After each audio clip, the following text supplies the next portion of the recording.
It's the Linemakers on Sporting News.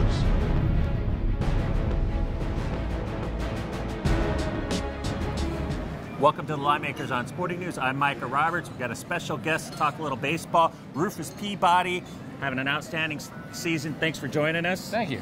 I want to ask you this question before we get into how you got started.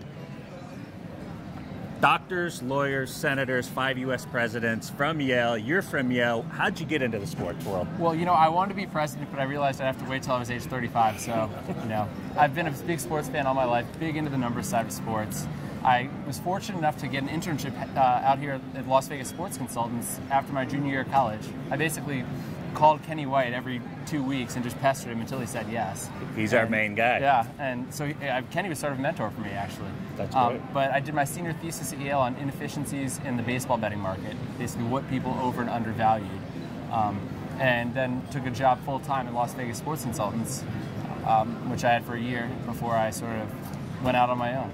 Now, on your ratings, when you find value against what the sports books put up, how many equations do you go through, and what is the percentage as far as pitchers, down to catchers, down to first base, lineup changes? How much all goes into your value? Well, I have a whole program. I don't know if I can say pitchers are X percent, hitters are Y percent, but I have a whole program. Basically, all the work I do is done before the season in developing this program. And during the season, I just have to basically change the date and update the model. It's very easy. But the program, I rate out every player, so every hitter, every pitcher, and actually hitters get rated, well, except DHs for fielding, and base running as well is important. So I basically crunch all the numbers on these guys, figure out, I rate them in a bunch of different categories, and the end result is one number, though. And so, talk about one team in particular. The high expectations for the Angels. They came in 7-1 to win the World Series this season.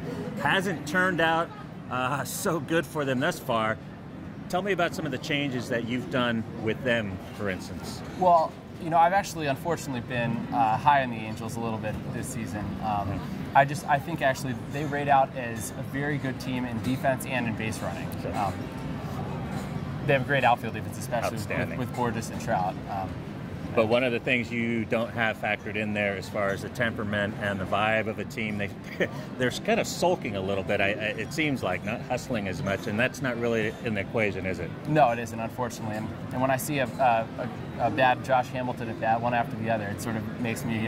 it's like he doesn't care. It does amazing. Seem that way, doesn't it? I just go by what my model says, and unfortunately... sometimes it can do poorly, but in the long run, it does well. Talk about a pitcher like R.A. Dickey, for instance. Well, R.A. Dickey started really slow. I know a lot of people thought that it has to do with the Rogers Center and the fact that he's inside a dome, the knuckleball won't move as much, there's not as many wind currents.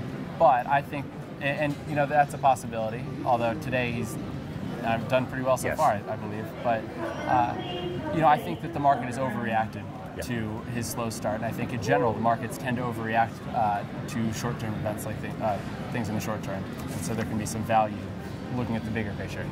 Rufus Peabody, thank you for joining us. Thank you, Micah. We'll be talking with Rufus all season long. He's got great information, and he's been very successful in baseball, the best sport of all to bet on from a value percent.